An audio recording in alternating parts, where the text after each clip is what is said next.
निर्जला एकादशी व्रत कथा प्रस्तुत है। निर्जला एकादशी व्रत कथा। एक बार भीमसेन व्यास जी से बोले, हे पितामह, भ्राता युधिष्ठिर, माता कुंती, द्रौपदी, अर्जुन, नकुल और सहदेव आदि सब एकादशी का व्रत करने को मुझसे कहते हैं।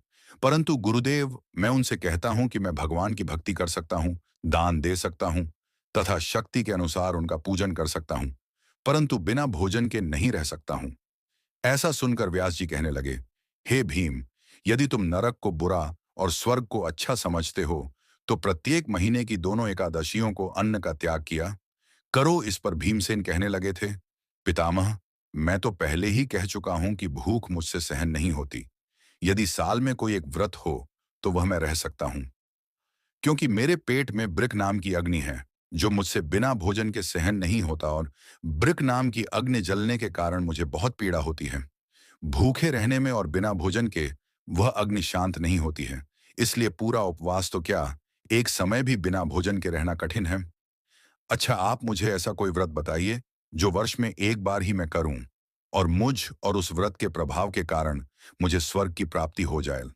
ऐसा सुनकर व्यास जी कहने लगे, हे भीम, बड़े बड़े आर्षि यों ने बहुत अच्छा आदि बनाए हैं जिनमें बिना धन के थोड़ी परिश्रम से ही स्वर्ग सुख की प्राप्ति हो सकती है।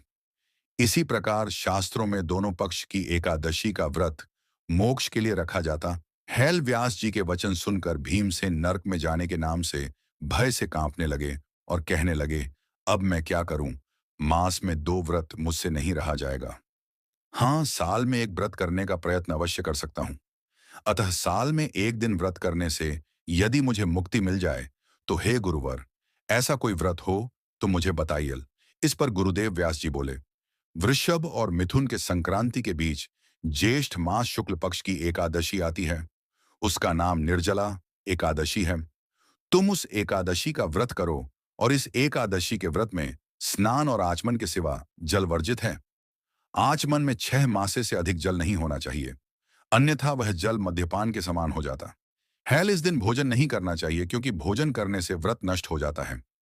यदि निर्जला एकादशी को सूर्योदय से लेकर द्वादशी तिथि के सूर्योदय तक जल ग्रहण ना करें तो उसे सारी सदस्यों का फल प्राप्त हो जाता है।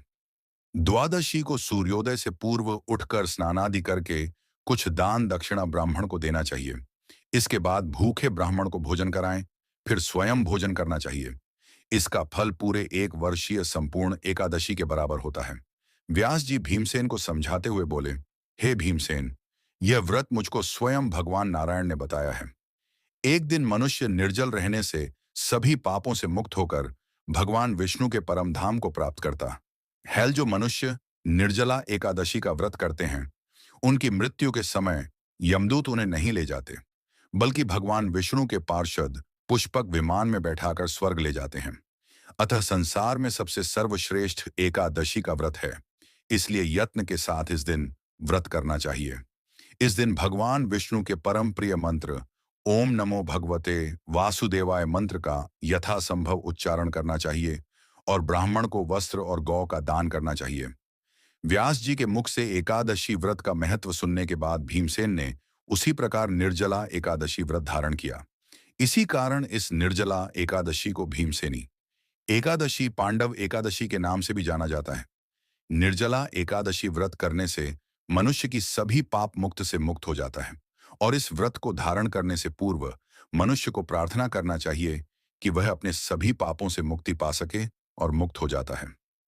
महर्षि वेद व्यास ने कहा, हे कुंती पुत्र, जो स्त्री या पुरुष इस व्रत को श्रद्धा पूर्वक धारण करते हैं, उन्हें कुछ विशेष ध्यान अवश्य करना चाहिए, जिसमें ब्राह्मण का भोजन, गोदान, मिष्ठान दान तथा ब्राह्मण को दक्षिणा अवश्य देना चाहिए।